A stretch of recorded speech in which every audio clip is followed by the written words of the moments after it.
Welcome back to Division I Rejects, episode 114.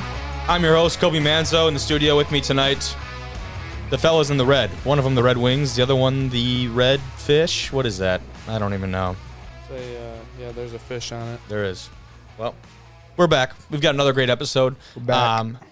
Joining us tonight, in all region, all conference, all American selection out of Wingate University, the defensive back Tre Morrison will join us here shortly. He was a finalist for the Cliff Harris Award for the best small college football player in the country, fellas. He led the nation in passes defended in Division II. He had 5 interceptions. The dude's stats go on and on and on, but I will tell you, because I just had a conversation with him before we started recording this, the way he spoke and how humble and straightforward he was more impressive than all of that. So huge kudos to Tre. If you want to go right to that conversation, use the timestamps you're watching on YouTube. Timestamps are also listed on Spotify, Apple Podcasts in the description, so check those out. Fast forward right to that time in the episode to listen to that. Otherwise today, guys, Gulf South, Lone Star, preseason conference rankings. A lot of media days going on right now in Division II. We also have, if you follow us on the socials, Twitter at D1_Rejects, at Instagram at Division I Rejects, the Division II and Division III all name teams. Those are awesome. Yeah, those were really good. And you guys had a hand in helping, select a couple of those guys. Really excited about those. Just like a very different perspective. D1 gets it every year. Why not us, huh? Why not us? Why not us? Finally, though, NAIA team feature, the first that we've done. A lot of Division II and Division III squads we've highlighted on this particular program, but Northwestern College, the reigning 2022 NAIA champions, who else to highlight than them? So we'll dive in and talk about those guys. And finally, as far as our big college football news goes, Colorado to the Big 12. They're making the jump. The Buffaloes, they were quoted like saying that the Pac-12 just doesn't have the security right now for them. So we're going to dive into that. The Big 12 does, though? A little bit later. That's what they think. We'll get into it. We will. We'll get into that later. But definitely excited about all that. I did realize, too, Division III teams, the conferences must not do media days. Do they not? Is that just a Division II specific thing? I haven't seen anything for Division III. That's too bad, because I really don't think that happens much. But like I said, use those timestamps, bottom of the video on YouTube, in the description on Spotify and Apple Podcasts. But as always, you can watch this episode on YouTube. Follow us on Twitter, Instagram, or to give the plugs, don't forget to subscribe. Hit the button on YouTube. Let's get this thing keep running up. We hit 500. We're keeping heading up. But before we get any of that, fellas, let's head to the conversation with Tre Morrison. Joining the show tonight, the man who led all of Division II in passes defended last year. He was an All-American recipient and a finalist for the Cliff Harris Award for the best defensive player in small college football. From Wingate University in North Carolina, it's Tre Morrison. What's going on, my man? Excited to get you on here. Nice to have me on here, man. It's finally nice to meet you, and I appreciate you for having me, man. Hell yeah, dude. I was pumped to see. Obviously, I didn't know you until that Shrine 1000 list came out. The Shrine Bowl 1000. Was that something that was even on your radar, or what? I really don't try to get my hopes up too high, but I definitely was grateful to be nominated and know that they're paying attention and I'm doing something right. It was definitely a good feeling. Yeah, I bet, man. We're gonna talk a lot about you, obviously, on the episode, but off the bat, I gotta know, what's it like to be on a team with a punter that is potentially outlifting 95% of the team? It's different. It's different. I ain't gonna lie.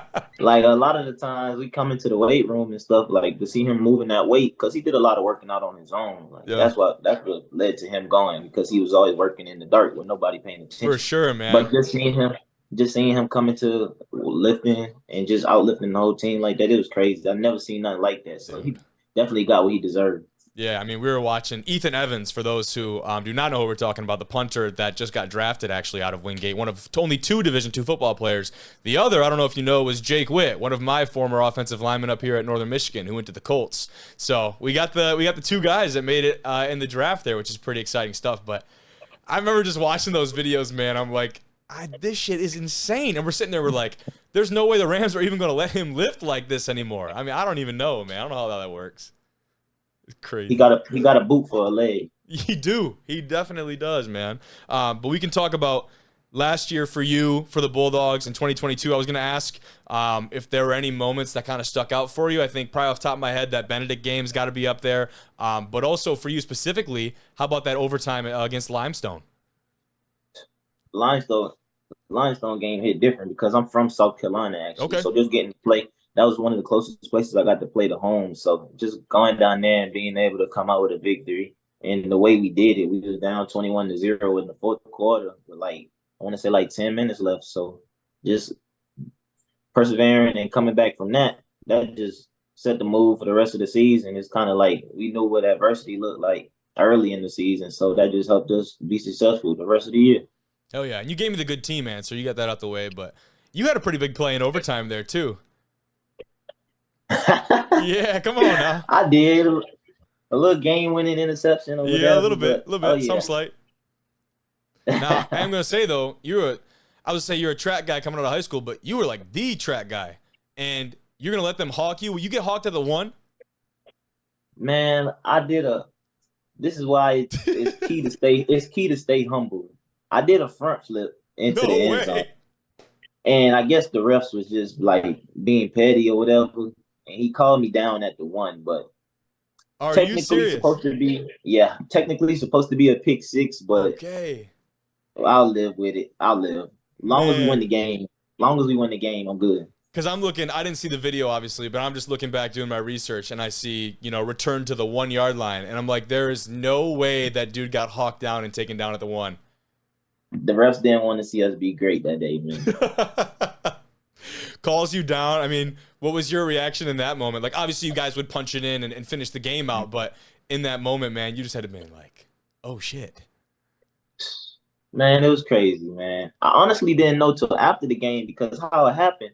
We went on offense first and we scored. So then they came on offense and we got the pick. I guess the pick was kind of like the game sealer, but the play still isn't over. So I wanted to prove a point and make it hurt. So that's an exclamation point. Yes, you didn't even end up scoring off that. Exactly. Man, I love that. So that cracks me up. And if I thought I heard correctly too, like your whole family's got some pretty deep track and field ties too, correct? Definitely. 2 of my sisters were outstanding athletes coming out of high school and going into college. One of my sisters ran track pretty much 5 years of varsity, won state championships, excelled in her event. She was really good at the 110-meter hurdles or the 100-meter hurdles. And my other sister, she was just 1 year she went for 4 state championships at one track meet in 4 different events. So yeah, it's kind of like it was already the blueprint was already there for me. I just had to put in my own work just to follow up their success. For sure. I think we see a lot of college coaches now, especially with smaller school athletes. Like, I think most coaches are on board with like having kids try and play multiple sports, but I feel like track and field is being pushed more and more for football players, especially for guys at your position. Do you feel like that actually had as big of an impact as people would expect? I'd say so. Even though football is not like a linear sport, and what I mean by that, you're hardly ever running straight forward. But I mean, like the way it translates to the field, it just gives you like a new form and the mechanics that you can use to improve your speed and just be more fluent in your running. So I definitely feel like it correlates with each other, and I would recommend running track to anybody, whether you're in college right now, high school, or whatever. So it definitely helps. I saw a really great tweet earlier today, and it was talking about defensive backs, and I think that's kind of the argument right now. I don't even know if it's an argument that it's physically the toughest position in football, right? The fact that you have to match up with these usually really solid athletes and just they know where they're going, you don't. But the tweet that I saw basically said, you got to be a boxer in the first 2 yards. You got to be a basketball player in the first 10, a sprinter at 15, a high jumper when the ball comes to you. And it's like all these different traits and attributes just thrown into one position. It's kind of a unicorn, I guess, when you think about it, right? Right. And that's why you see the market changing for the corners in the league right now. Like every year somebody's looking to set a new record-breaking deal, outdo him, because we're finally getting paid what we're worth at that position. Like the position is at a premium. When you look at like who gets drafted the most by position every year, everybody's always needing linemen and everybody's always needing corners. That's just how it goes. So I definitely think it's, if not the toughest, top 2 for sure. Everybody likes to argue quarterback. Yeah. Yeah, and mentally I get it. You know what I mean? Having to make those reads and the decision-making and the direct impact you have in the game every play when the ball's in your hands. But, yeah, when you're talking physically, man, there might not be one that matches up with that. Especially, you talk about whether the game's going right now, the way the running back market has just been in shambles these last – and then Saquon's going to go out and just – do whatever the hell he just did. But the way the game's going right now, where the passing offenses have taken over everywhere, if you can stop that, you're going to be making a bag. And I think that's been proven by a lot of people. But on the postseason last year for you guys, making to the playoffs, 4th time in 5 years, which I did not know actually before doing a little bit of reading. You handle Virginia Union in the first round, which is a solid team themselves, but then you show out versus Benedict, the 1 seed in your region who had a bye in that first round. Talk about the build up to that week. I know you had said there was a lot of pub and people weren't necessarily very high on the Bulldogs heading into that one. Oh yeah, we definitely heard a lot of the noise. A lot of people were writing us out.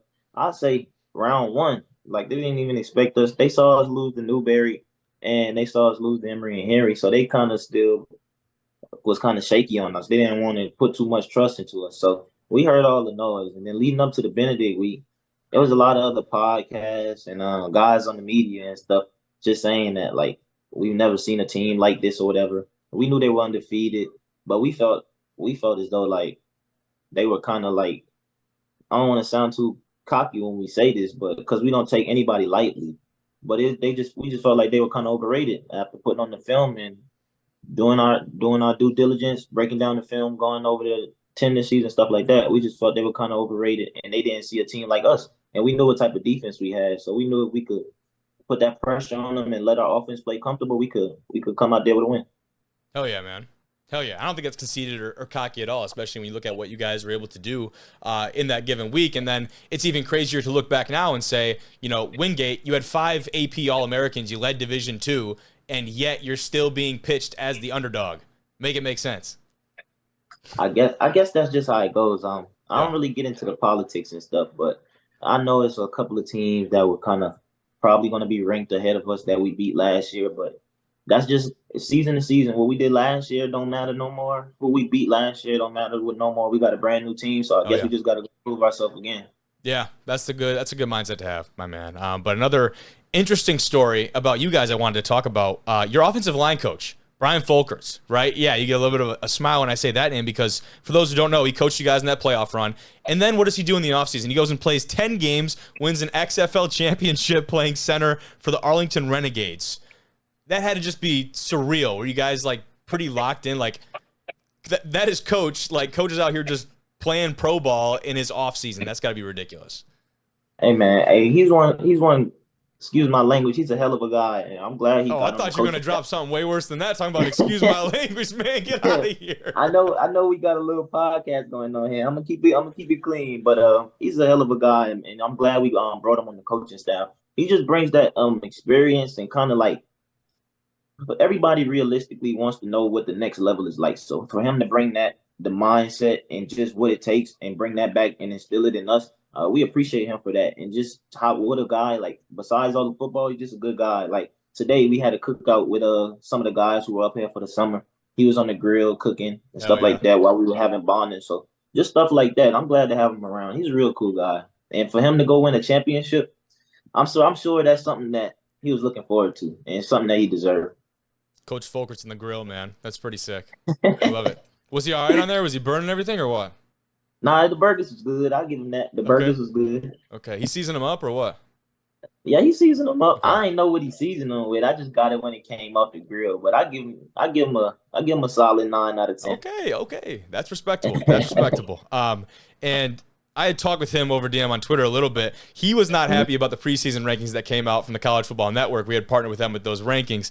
And rightfully so, because you look at that, and Benedict, Virginia Union, both ahead of you guys, those playoff wins, obviously, but then also some conference opponents, Newberry, Lenoir-Rhyne, Limestone, all ahead of you guys. And I think his words exactly were a pretty big chip on the shoulder heading into 2023. But like you said, brand new team, none of that matters. But still, the chip is still a chip. Yeah, you said you had something to do with that ranking?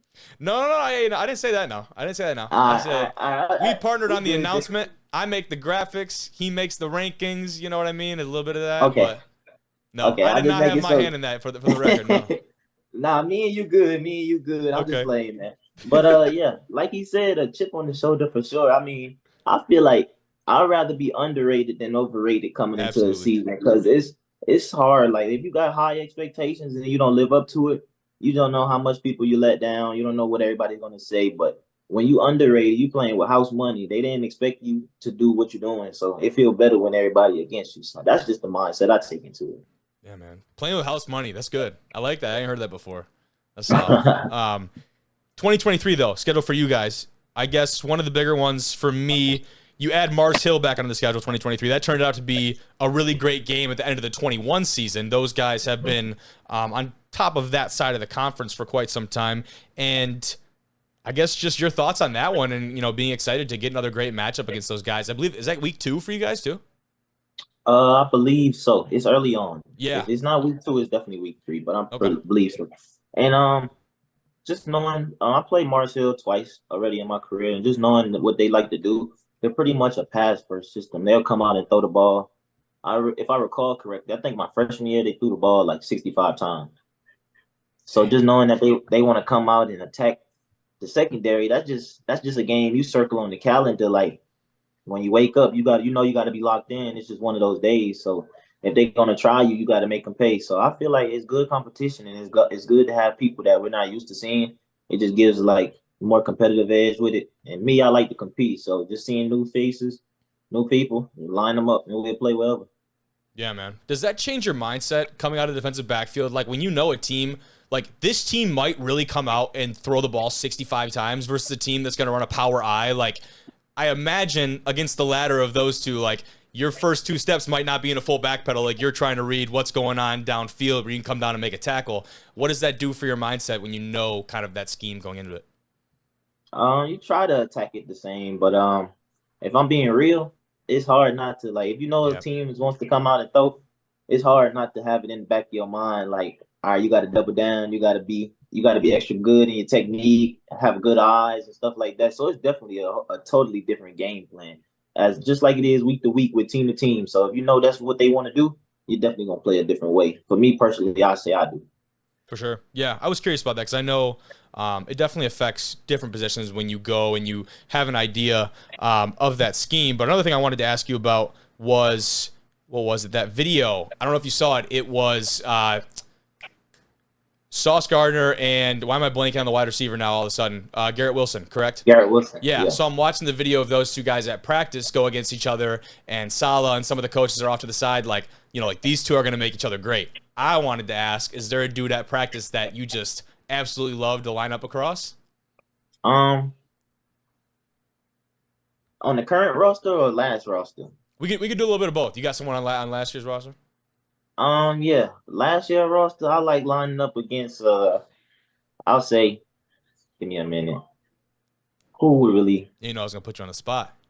Yeah. Mm-hmm. Hold on. I'll say Kamal Desor. Okay. He's like a 6'4" receiver. So for me, big receivers are kind of like a challenge because the catch radius is so big. So you got to really be tight and play tight coverage. And then this year, I'll say it's a guy named Tremel Jones. He's really like a smaller body, about 5'10", but he got mass, so about 5'10", 180. Okay. But the kid is like a 4'4" guy, 4'3" guy. So with him, it's good. It's always a good challenge to go with him having that speed, that good speed, runs good routes. So yeah. I love it, dude. Now, back to you a little bit. You had talked before about coming into Wingate, and a big part of that was being able to come in and contribute right away as opposed to maybe going to a larger school and waiting that year or two or whatever that would be to finally make your impact on the field. How do you feel like that benefited your progression as a player and just getting in and getting right into the system and really affirming your role? Yeah, it played a big part into my success today. Because coming in my freshman year, I expected to play like off the rip. So that's pretty much, I was putting the work in and stuff in the playbook. I came in as a safety though, so my whole freshman year I spent at safety, and so that just helped me get familiar with the whole playbook. And to me, safety is the hardest position on defense. So with me dealing with that in my first year, that just prepared me for everything else that was to follow. So playing my freshman year, being around some of those older veterans that I could be a sponge to and just soak up information and stuff like that, it just made the game slow down for me when it was finally my time to get a significant amount of reps. So I felt like my freshman year really it really did its purpose, served its purpose. Good. Yeah, I like that a lot. And you talked about, much rather be underrated than overrated. And certainly you guys have had the success, like I said, 4 playoff trips in the last 5 years. But does it feel like the script is maybe changing from the national level a little bit and moving away from that underdog story to now, like, there are some really real expectations around this football team come this fall? Definitely is. And I'm not just saying that because we got draft picks or we go to the playoffs every year. Mm-hmm. We're contending. We had a bunch of guys transfer out to go D1, which is good because I feel like those guys are going to make the same impact. But I feel like we're definitely getting known. And with us having the #1 defense last year, we don't want to just let that go away. We want to keep that and let people know that we're really the standard. Like, if they're going to chase anything, it's going to be us. So just going in from year in and year out, our mindset just shifts. And we know we got to do more than we did last year and just keep some of the same ways that help us get to where we are. Did you have a media day yet for your conference? I didn't. You did? Did you go for it? Did you go for your team? I didn't. We didn't have media day yet. Oh, you didn't have a media day? Okay. No, not yet. Okay, because if they do, they got to send you, bro. They got to. I appreciate you, man. Yeah. I appreciate you. If there's anyone talking about the squad, man, it better be you. You're freaking, you knock this shit out, dude. I mean, I appreciate you, man. That's really all I have for you. You would have listened to this and thought we had just prepped the whole thing, man. You just, bam, right through it. I appreciate you, man. It's easy to talk. It's easy to talk when you got good people with you. For real, man. Thank you. That means a lot. But seriously, Tre. Oh yeah. I'm definitely a fan of yours now, brother. I'm excited to watch you this fall. You guys have a lot on the table in front of you, and I mean, like you said, man, it's all up for grabs, right? Yeah, it's definitely up for grabs. And I appreciate you for having me on here, man. Just like being at a D2 school and just having people reaching out to you and do stuff like this. We don't get a lot of the coverage and all of that. But just the fact that there's still people out there looking to give people the same treatment as, the bigger schools and stuff like that, it definitely goes a long way. So I do appreciate you. My man. Thank you very much, Tre. Hey, you have a good night, brother. I'll definitely be in touch. Like I said, I hope this isn't the last time we talk. All right, man? Oh, it definitely won't be. I like connecting and networking. Let's do it. Hell yeah. Thank you, Tre. I'll see you, man. All right, have a good one. Thank you to Tre for joining us. Really enjoyed having him on the show. Like I told him when we finished that conversation, I hope that is not the last time we speak to him. Something tells me it will not be, fellas. Wingate's made the playoffs 4 of the last 5 years. They upset the 1 seed Benedict in their region last year. They're poised to have a big time 2023. Excited to see what happens with them. But we can switch conferences. We'll stay in the realm of Division II. The Gulf South preseason rankings right there, the coaches poll.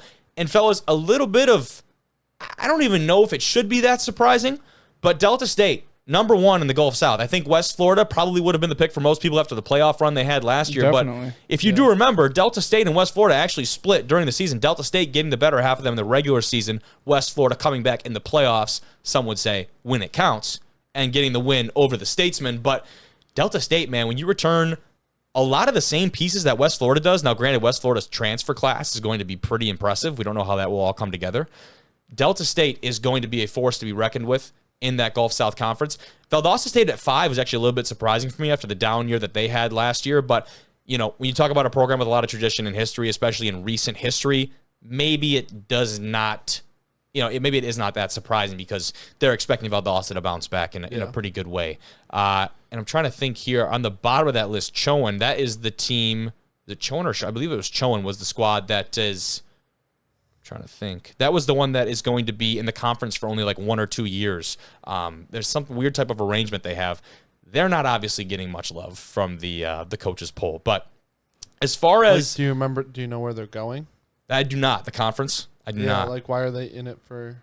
You don't know. It's some type of transition in conference for them. I believe it might be a football only thing. So I'll have to come back on that. Maybe do a little bit. If you want to Google it actually real quick, that'd be a big help. But we can talk a little bit about the actual voting though, and I wanted to show you guys because the voting and like the points are very close. So in the first spot, Delta State had 61 points and 6 first place votes.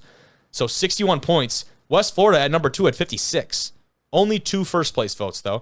Then West Georgia, 52, only 4 less. They had 1 first place vote. That was all the first place votes. But then West Alabama had 44, and it kind of drops off from there. But that top 4 are very respectable as far as how many points the coach is obviously thinking very highly of those 4 teams. And as we look into this, we'll have a little bit of a crossover here between some of the top teams in both these conferences we're going to highlight today, West Georgia and Texas A&M Kingsville. that matchup, all of a sudden, their one big out-of-conference game is looking a lot more I got an answer. special. You have an answer, Trevor. So Chowan and Shorter are both joining the Conference Carolinas, Okay. which is a new conference. Yes, that makes sense. With like Pembroke in it, basically all the Carolina schools. There you go. So And they're in this for 2 years, I believe. 2 in the years. Gulf So South. basically, they ended ties with the CIAA Yep. in 2017 or 2016. Then they joined this for a couple years, and then they're transitioning to Coast, whatever they said. Yeah, the Carolinas. Conference Carolinas. Thank you for that. Because Yeah. that's like a brand new conference. So it's just, I think they're trying to slowly introduce all the schools into the conference, maybe. Perfect. So that's your answer. Thank you. You're welcome. Both those teams picked in the 2 bottom spots, respectively, on this list. It's a tough go. Tough conference, though. I mean, they all a good are. conference. They are. Yeah, we've had a lot of, like I said in the last episode, a lot of great parity in these conferences. Delta State and West Florida, they shared the GSC, regular season title in 2022 after both teams finished 6-1 in conference play. And for the Statesmen, that was their first league title since 2014. Definitely back. I wonder who they lost. Because they beat West Florida. I wonder if they lost to West Georgia. We can find that out here very shortly if you give me just a couple seconds, because Just curious. Delta State, their offense last year was definitely one of the best in the country, and their loss last year came to number 15, West Georgia. They lost 52-42, and that was at Delta State. Freaking offensive game. Yeah. That's pretty nuts. So, yeah, pretty good stuff there. Yep. And I think that's kind of all we had preseason-wise. Nothing super crazy that took place at the Winfrey Hotel in Birmingham, Alabama. And again, these rankings are all by the head coaches of the league, so I would say a pretty good source. But we can move and transition over to the Lone Star Conference and talk a bit about their preseason rankings. Heading the Lone Star Conference, not as much of a surprise here. That would be Angelo State, the team that has run that conference the last couple of years. They had 25 of the 27 first-place votes, fellas. Wow. That's actually insane. That's crazy. When you talk about getting coaches from 9 different teams and having their opinions on this, 25 of 27 is a ridiculous number.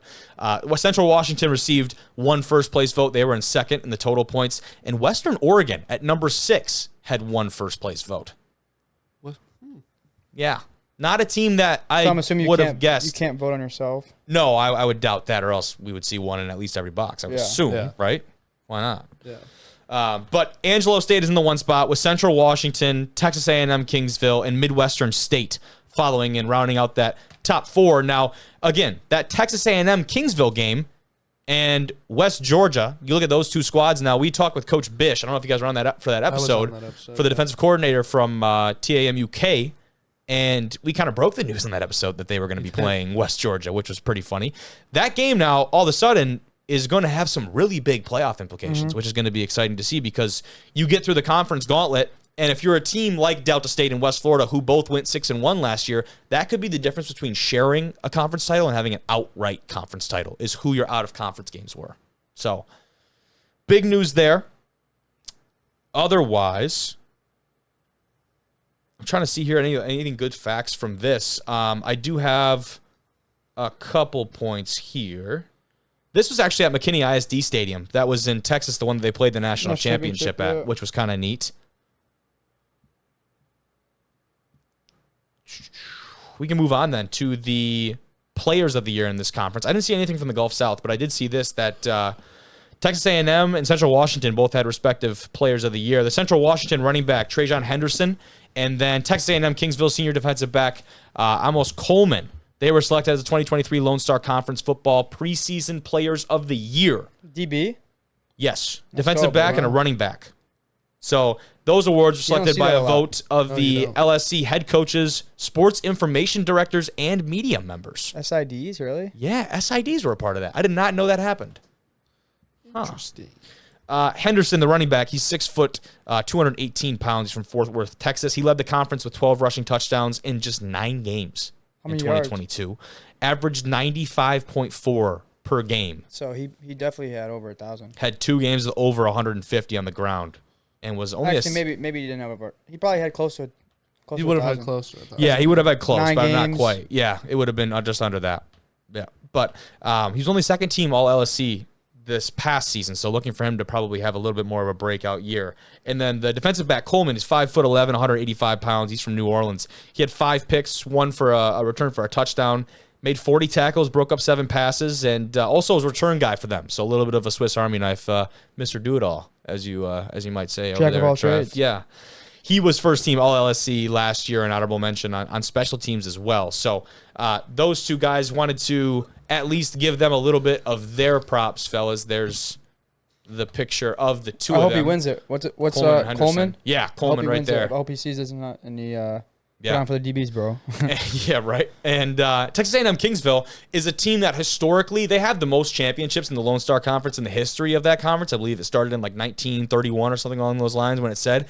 It feels like there's a little bit of a resurgence happening right now. They've put a lot of guys in the pros. Now, not a lot of them have been in recent histories, but it sounds like, again, from an outsider's point of view, as everything is on this show, that Texas A&M Kingsville might be back down there, boys. So excited to see that and follow those conferences. But fellas, we can go and talk about the Division II and Division III all named teams. We'll start with D2.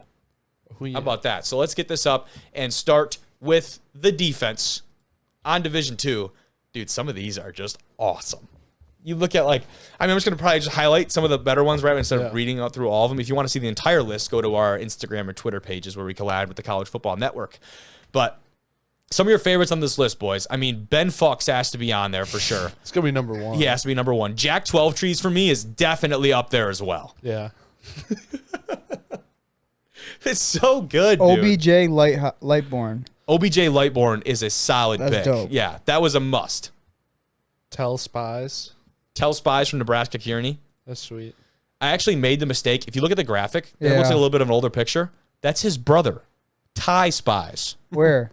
The guy in the blue right there, that's not even Tell Spies. I didn't even realize it. Did he say that? That's Ty Spies. His brother quoted the tweet. I'm like, oh, shit, What did he dude. say? He said something about hey, my brother got on the all-name team, but that's me, though. I'm like, no, shit. I fucked up, boys. I'm going to see if Ben Fox commented on it. I don't know if he did or not, but that was a pretty obvious pick. And then linebacker also Colton Fleshman. We got Casey Knutson. 3 guys from South Dakota. No, 2 guys South Dakota Mines. 3 from CSU Pueblo. The RMAC just has some absolutely outrageous names, or what? Maybe they recruit guys based off names. You think that's what happens out there in Colorado, huh? Hey, you never know. It might help you. People are going to remember your name at camps. Well, hey, when they get posted on the all-name team, it's Yeah. a recruiting buzz, huh? Yeah. Let's move over here. We've got the offense on the Division II side of things. This one, I would say, headlined probably by Mike Wandmaker. Another Bemidji State. They got Jack 12 Trees and Mike Wandmaker on the same freaking squad over there in Minnesota, Trev. Those are some good names. Oh, here's Those Ty are some really Spies good right names. Yeah. here. Head football coach at a high school. Yeah. He's a relatively recent grad. 3-time all-conference defensive lineman. He was legit. Both of them are, it sounds like. Shout out Ty Spies, man. Shout out Ty Get a little Spies. love on a pod. You know what I'm saying? But looking at the rest of this, some more RMAC love, though. Curtis Steel Luckadoo. Steel Petty from Colorado Mines. Our boy Pee Wee. Pee Wee Jarrett does headline that list. He made the graphic as well. Shout out Pee Wee. Shout out Pee Wee. I don't know how to pronounce that second one. Luke M. Lukemdijk? Lukemdijk. Luke Imdijk. Boogie Carr is a dope one. I do think That Boogie is is dope as actually hell. a nickname. I believe his name is actually Caleb.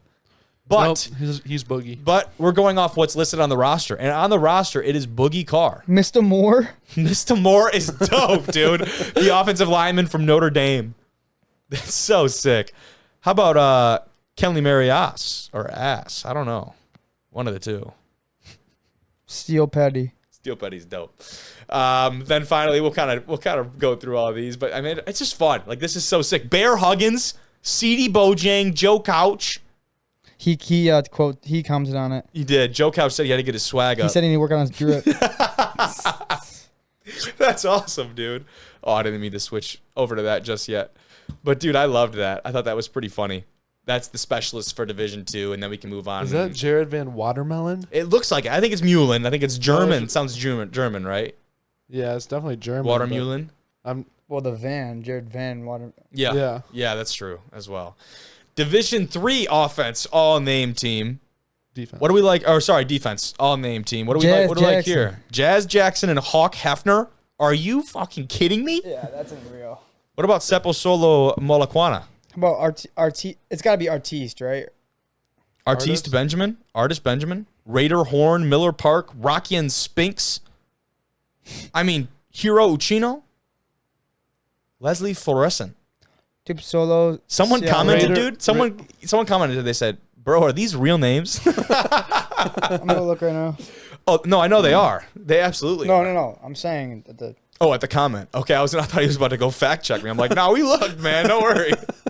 Raider Horn is sweet. Oh, that is good, dude. Raider Horn, and I believe he actually has a brother that plays potentially at Trinity, Texas as well. I know there's another. It might be Tucker Horn or something along those lines. So they go Raider and then they go Tucker? I can't. Don't quote me on Tucker. I don't know. I remember there being another Horn, and for some reason that name is stuck in my head.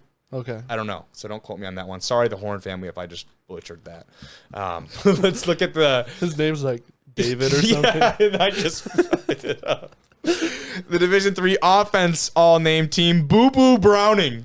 That is so sick. But the best one on this, and probably the best fitting name on this list, boys, look at that fullback spot. Tommy Tankumvang. I saw one. That is a fullback ass name. I seen one of the coaches quoted Yes. tweeted it, tag Barstool Big Cat. Yeah, he did. Because they did an all-name team. He got a fullback ass name, like he's from Nebraska or some shit. He's out of Wisconsin, Eau Claire, instead of Nebraska. I don't know why it keeps popping up. Our wide receiver class for this pretty stocked as well. Cirquarius Ball, Darealist Clark, and Tyler Stubendick. But I think my personal favorite is Winston Churchill. Yeah, out of the that's Division so III sweet. side of things. That is the best name. The comment, did you see his comment on the Instagram post? He said, "We will never surrender," in quotes, and it said, "Me." Oh, that was so good. That was I saw College Football Network posted it. Did they? Yeah. Yeah, Funny. that really cracked me up. So shout out Winston Churchill. He's got a good sense of humor. And then someone replied and was like, "Bro, when did you say that?" And he said 1941. Yeah, that shit was funny. You gotta embrace Oh, it. dude. How about Tyler Seaman? Shout out Tyler Seaman, man. I learned some new schools when I was doing this too, by the way. Find all these logos. Here's Hawk Hefner right here. That's a badass name. I wonder what his freaking Halloween costume was. You know what I mean? That's a layup, right? Yeah, a hawk. Get the You ever been Hugh Hefner for Halloween, Joe? No. Here's Raider Horn right here. Can you find his brother? Um, We should probably try and find his. I think that'd be hilarious. But before you do that, we'll go to the specialist while you keep looking. Luke Cool, the kicker for the Cool. Division III specialists all name team. We got Ben Blumenthal and the punter Kyle Farewell.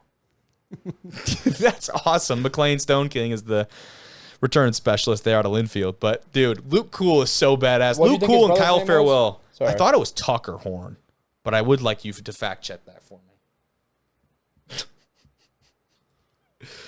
Dude, I just had fun. We had fun putting this together. Yeah. This is definitely fun. We need the Division III mascot top 10 list. it is Tucker Horn. It's Tucker Horn. Mm-hmm. Thank you, Horn family. Shout out.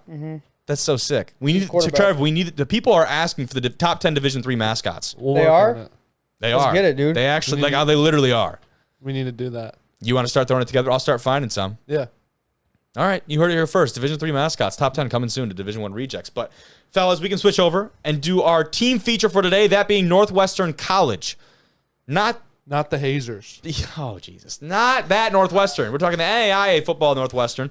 They're in the GPAC, the Great Plains Athletic Conference, which right now is the best conference in all of NAIA. Between them and Morningside, we'll talk about those conference standings a little bit later. But as we do with most of these squads, when we start talking about them, fellas, we'll take a look at their 2022 season first before jumping into this. And you'll notice right off the bat, boys, this was a good season, a really good season for Northwestern, who is the defending 2022 NAIA national champions. That was their third national championship they've won in 2022.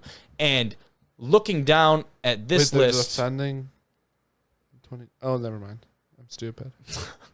Never mind. their only loss came at the very first game of the season to a conference opponent, that being Morningside, who was at the time #1 in the country. They lost to him by 1 point, excuse me. Wow. That is their only loss. They lost by 1 point to the #1 team in the country at the time. That's pretty incredible. They didn't lose a single game after. That's crazy, actually. No, they absolutely did not. Dakota Wesleyan was a bit of a blowout. I do want to talk about Dakota Wesleyan, though. I might have to pull up the clip of their new helmet and logo, guys, for later in this episode because it looks awesome. I don't know if you guys saw that on Twitter. They went with its like retro cat logo for their helmet. Definitely check it out on Twitter. Is that their permanent? I don't know, but I might pull it up after this so we can react to it. But yeah, you look through some of these games, guys. These games are lopsided as shit. Like, they were not only just winning, but they were putting the beat down on a lot of these teams against some really good opponents too. Oh my god. Some of them. Like, here you go. Number 15, Midland. Yeah, we just beat them by 32 points. Now you get into the playoffs. Dickinson State, lopsided. Marion, Indiana, really solid NAIA team from up here in the Midwest. Bam. Again, Indiana Wesleyan, one of the top teams in the country last year, destroyed them, and then the national championship game was a very competitive one against Kaiser. Kaiser was actually the one that knocked Morningside out of the playoffs. Wow. They beat them by 1 point. Morningside beats Northwestern by 1 point. They get beat by 1 point to the eventual national runner-up in Kaiser. But what do you think we're going to do next, guys? What are we going to highlight from these guys? We do it every week. Stadiums. Stadiums. Yeah, their weight room and shit. And their stadium's pretty nice. Wait till you see the weight room, though. The weight room is probably one of my favorites that we've seen at any level. This is the stadium for Northwestern. And, you know, at first glance, nothing really crazy jumps out here. You might think kind of like a nicer high school field, just with the setup. But I do love there's some nice small touches here, like that building in that bottom right corner, that being tucked up right along the football complex is a nice touch. There's a nice overview with a lot of people there. Nothing crazy, but nice. But definitely a respectable little spot. Yeah. Like I said, I like that building, how that's situated right there. That seems to be the entrance, the way to get in. Would definitely like to see. It's hard, though, because they have that road right behind the stadium, so there can't be a building. That seems to be the new wave, is putting that football operations kind of building behind that end zone. It's kind of been the thing. Now, when you're in a Superior Dome, you kind of just, you know. Shit don't matter. Is what it is. This is a really cool shot, though. Check that out. Pretty sweet. From the ground, like the ground level, it looks a lot more imposing. Yeah. Looks like they get a really good turnout. I mean, I would hope so if you're winning games by that much. Yeah. Right? Those have to be pretty fun to be a part of. But, yeah, pretty sweet stuff there. And the stadium itself, like I said, nothing too crazy. I'm pretty sure there are some stats up here for us to react to or take a look at. It seats only 3,100, which was kind of a number that was surprising to me. That's not a lot of people. If you look at it, that makes sense. I mean, yeah, the away stands is basically non-existent. Yeah, I mean, it's a pretty decent-sized home stands, but still. Yeah, agreed. Absolutely agreed. Their weight room, though, fellas, you're gonna take one look at this, and you're gonna understand that this is the weight room you would expect to see from a team that has had this level of success. And the first picture, I think, is just pretty badass. Yeah, look at that strip of turf they've got right there, man. That is so sick. This looks like a big-ass warehouse and or garage that was like, screw it, let's put a couple million into this thing and make it awesome. There's a couple more. I think so. Millie, though? This could be close to $1 million. Wait till you see the actual setup of this, Cade. Look at that. Yeah, I mean... That could be $1 million. It's really nice. Yeah. When you talk about all that gym equipment and putting in, like, we're talking a floor and lights and the turf and, like... You could be creeping up on $1 million. Really nice for that facility. setup. That is a really nice facility right there. I really like it. That is really nice. Check that out. Damn, that's dope. The turf is clutch. The turf is so sick. I wonder how long it is. Did we get a good view at that in the first picture there? Sorry. Probably 20 yards. 20 or maybe 30. 5, yeah, 20 10, maybe 30. 15, 20. Enough to 25. do some like agility work. Obviously not doing a ton of sprints and stuff in there. But do you really need that? You know what I mean? You can do like 10-yard sprints. You could. You definitely could. Short burst stuff. Look at that, man. Those platforms, really sick. Yeah, that's nice. They're nice. That like mural behind. What does that say behind there? That mural up there. I can't really tell. Something about excellent. Yeah, something excellence. Yeah. There you go. There's a great view. Yeah, that's really nice. Dude, really nice facility. Is that the same turf that we saw in the first? Yeah, it is, right? Okay. Just a different angle. Yeah, it is. Yeah, there it is empty. It's really nice. Yeah, so shout out those guys, man. I mean, I think that is like one of the better weight rooms that we've seen, especially from the NAIA level. Like, it's just really sick to have those kind of facilities again. But when you win at the level that they're winning, those things tend to come. Like, those things definitely tend to come with that. Now, we can talk more about the actual squad. Like I said, that was their third national championship in 2022. There's a lot of storylines around this team, though, guys. The biggest one last year, perhaps, being the unlikely quarterback that came in to lead them to an eventual national championship. Now, Blake Fryer, and he thought that, everyone thought that was going to be the guy because he's a senior coming back. He's a quarterback that's done so much for them, right? And then you have Jalen Gramstad, who was a defensive back turned quarterback in spring practice the year before. He was the backup. And so, in case we need him, that we've got a guy who we think we can play. Well, Fryer goes down with an injury in, I believe, like week 2, and Gramstad has to come in. And he comes in, takes on that role, and excels in that role. Even when the other quarterback comes back, he keeps the job outright. Wow. And leads them to a national championship. Fellas, he was their leading rusher, too, with over 1,000 yards on the ground. He had 1,121 yards rushing, over 2,500 passing on the year. It's a hell of a year. For a converted good defensive Lord. back. Yeah, that's impressive. That is really impressive. So shout out to Jalen. Those are some really freakishly crazy numbers. That's video game shit, bro. Literally video game numbers. And again, it helps that you're playing 15 games, but you still have to go out there and produce to get those numbers Week in and week out. against playoff teams. You know what I mean? I mean, you've seen the scores, bro. Yes, we have. We know their offense was a little potent. That's the term there. But we've got some other stories surrounding this team that I wanted to talk about. The first of which being the grad assistant that just got promoted to being the offensive coordinator for this squad. He goes by Josh Fakama, I believe. Excuse me if I'm mispronouncing that. But he's been promoted to the role of offensive coordinator for the Northwestern football program. He's a former player there as well. He's been a big part of the program for the last 6 or 7 years as a player, as an assistant. And the coach is quoted, Coach McCarty is quoted as saying he's been a great help to their culture. And he has served as a graduate assistant for 1 season at Clarion University in Pennsylvania and coached tight ends. And now he's back as the offensive coordinator. He was a tight end for Northwestern. And just kind of a big move. Their old offensive coordinator, Jake Menegee, who departed after the 2022 season, he moved to South Dakota State. So a big jump for him, and now they'll be replacing that. So shout out to Josh, man. You go from playing at that squad to being a GA, and now you're the freaking OC of the team. Yeah, that's impressive. That's a really sweet move for him. Now, to talk about the head coach, Matt McCarty. He was 2022 AFCA National NAIA Coach of the Year. It was a very big honor for him last year, and after looking at their record, you can totally understand why. He won a national champion. He did, and he did it in very convincing fashion. He went 13-1, 9-1 in GPAC play, winning 13 straight after week 1.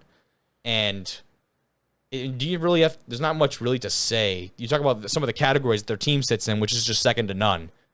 Top 5 in yards per game, passing touchdowns, yards per rush, PATs, points per game, first downs per game, defensive touchdowns. So they were top 5 in everything. Top 5 in all of those listed. Yeah. That comes down to more than just talent, right? That's totally coaching. When you have a national championship. I mean, You totally. need more than just talent. He won the honor of co-coach of the year back in 2017, along with the coach from Morningside, actually. But then now has won the award outright. I didn't know they split the award. Did they have a tie, a vote, or what? That's weird. Kind of ridiculous. Never heard of that. The world we live in, Kobe. that was 2017 though. It was. It's the world we lived in. So it was Trevor. It was Whatever. honestly less like that back in 2017. I feel like it just started to ramp up a little bit. Especially at the NAIA level, The potentially. new world, you know, like the new everyone gets a trophy, all Karen-esque. Oh, jeez. No, I'm not saying. No, I'm I not get it. putting I know I'm what you mean, I'm though. saying, I get this it. is how it was. Another note, Billy Kirch, he was named the NAIA Coordinator of the Year, Defensive Coordinator for Northwestern. And again, when you win a national championship, these awards start rolling in. But when you have coaches like this, it certainly makes it, we talked about some of those stats, it makes it very easy for these awards to come in. After dropping the week 1 game to Morningside, fellas, here's a stat for you. The Red Raider defense did not surrender more than 10 points to an opponent until the NAIA Football Championship quarterfinals. That's insane. It marked 10 straight games allowing opponents to score 10 or less points. That's insane. Jesus.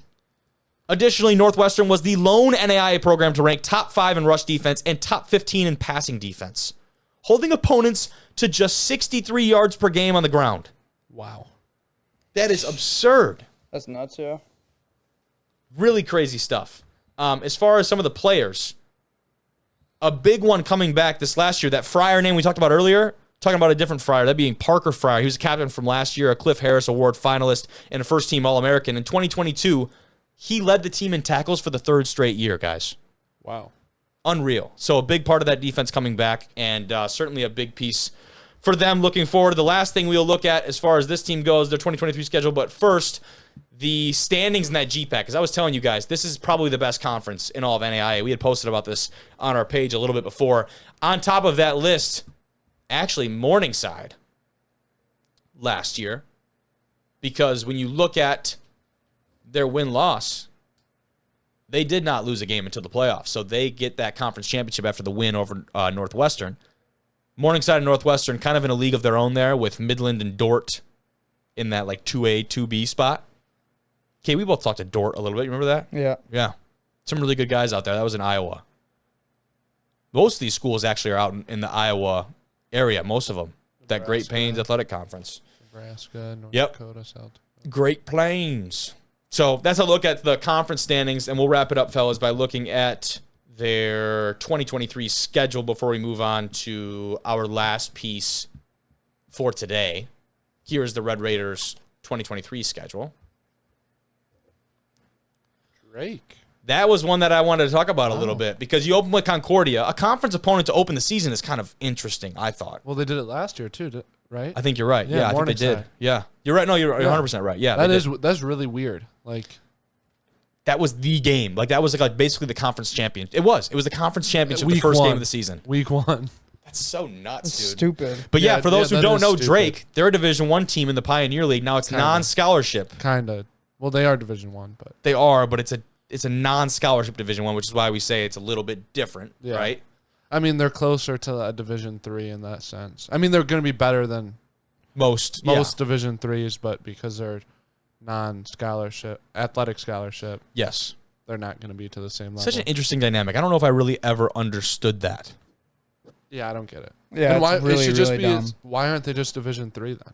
Or Yeah. D2 even. Because there has But to then be D2, I don't think there's any non-scholarship D2s. no, Not that I know I'm of. saying, but like, I guess so. because it's less of an investment, you're saying, to fund a D2 program than it would be Division I. Right, yeah. Yeah, I get that. Yeah, but I just don't understand. I'll never understand. Yeah, I would just have to assume, like, you talk about some of the teams in that conference, like a Butler and a Valpo and Davidson, like those type of teams. Like, the only thing I can think of is, like, a lot of their other athletic programs are Division I, so maybe they just want them all to be on the same field but don't want to support a football program fully. Because their other sports are scholarship, right? I mean, Butler basketball. Yeah. Valpo. Davidson basketball. Davidson basketball. You know what I mean? Yeah. Like, they have some... It's those just, are all so, the it's deals. just so weird. It's a weird concept to me. Yeah, it is. It's very different. But anyways, they played Drake week 2. That's an interesting one. Concordia gave them a decent game last year. When you go down here, not too much going on. Midland will definitely be a fun one to watch. And what's exciting, though, is they don't get Morningside until later in the year this year. Smart. So that'll be good. Of course, they have the championship series. You know you're good when you posted already on have there. all those on the schedule. Yes, dude. Absolutely. All those teams do that. That's awesome. The other thing I wanted to show you guys, Dakota Wesleyan. We saw them on the schedule right there. The new helmets that they just dropped. I'm going to just pull up the picture real quick, fellas. Would you take one look Oh, those are at sweet. this? That's sweet. That is so badass. They call it the D-Dub Modern Throwback. Oh, I did see these. Just oh my gosh, Dude. bro. Yeah. Like, that might be one of the cleanest helmets in college football, Are let you sh- alone So they're NAIA. okay. They're actually doing it, Yes, they're actually doing it. and This they is a got it render- from some guy for the graphic, I think so. for the idea. Really sick, That's dude. so sweet. Really sick. I've got a video of the helmet, too, that I'm going to pull up in a second, but And then is that stripes on the top too? yes, it is. That's sweet. Yeah. Now, this helmet, though, because that gets the expectations up a little bit, because this helmet looks really sick. The helmet that I'm about to show you, I don't want to, like, ruin your expectations a little bit. I don't know if this is what they're going to be wearing in the games, but this is the video that was posted online. And don't get me wrong, still a really cool helmet, but if that's what it is compared to what we just saw, it's a little bit disappointing, guys. It's still sweet. Like I said, still a really sick look. Like that is such a classic look that's for any dope squad. It's dope as hell. Wait, this is what they posted to. This is what I saw on Twitter. And like I said, still a dope helmet. What's going on in this video, by the way? Whose son is trying on the helmet? What are we doing? And look at just a little spin in a circle. It's not. I don't think that's a son. He got a full ass mustache, bro. He's got a mustache underneath that helmet? Yeah. His legs. He's got like he got to hit legs a little more often. He looks there. like he's a coach almost with like the shirt he's got on. Look at Coach's quads when he does this spin. Ready? Spin is so funny. Watch. Coach, you got it, Coach. I'm just guessing, Coach. You gotta get in there, Coach. Get in that weight room.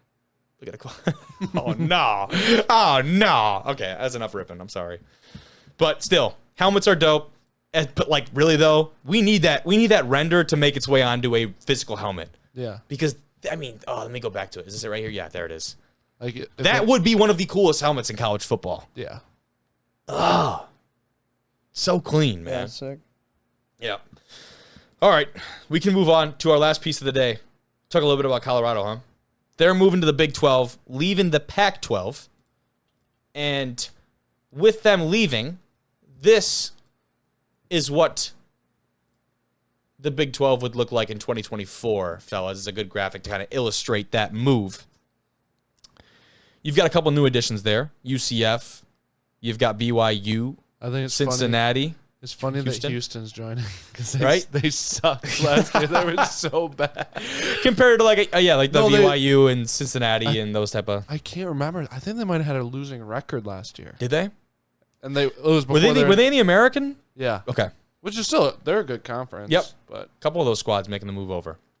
Then you talk about teams like West Virginia, Baylor had a really solid year, Iowa State, Oklahoma State has been up there.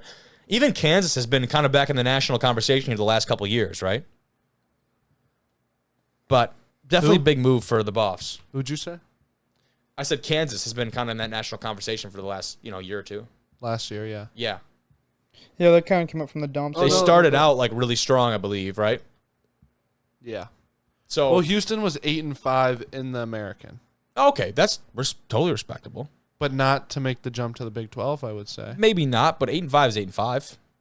against much inferior opponents compared to what you're going to be playing in a year. Trev, they need membership, man. They fucking need it. Yeah, they need it bad.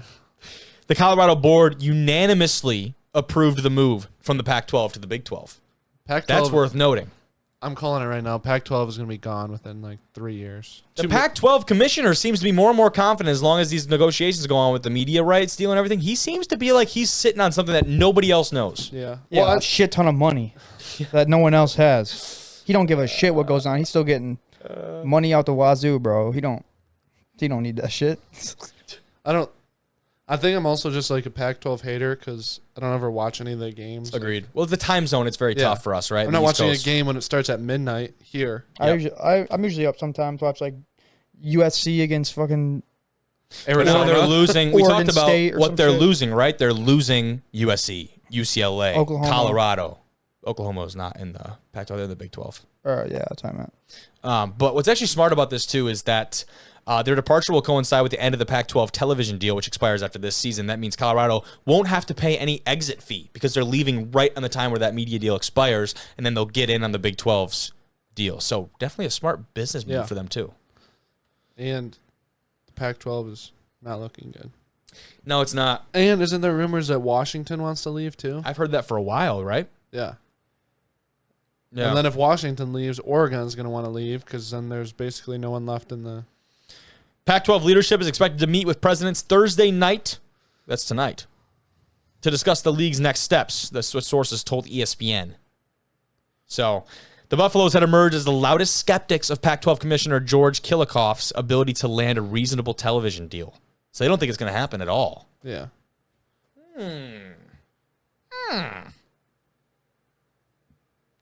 Colorado left the Big 12 in 2010.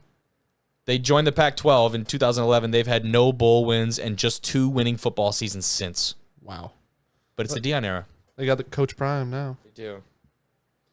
Interesting. Anything else, fellas? I'm good. Nothing on my end. Sweet. Thank you for tuning in. We've got another great guest. Actually, we got a 2-guest show. What? On Tuesday. We've got a 2-guest show. We got I won't say too much. We've got a Division II football head coach, and we've got an XFL player on Tuesday. Wow. Kind of big time. Legit. Kind of big time. Stick around for it. Thank you. Division I Rejects.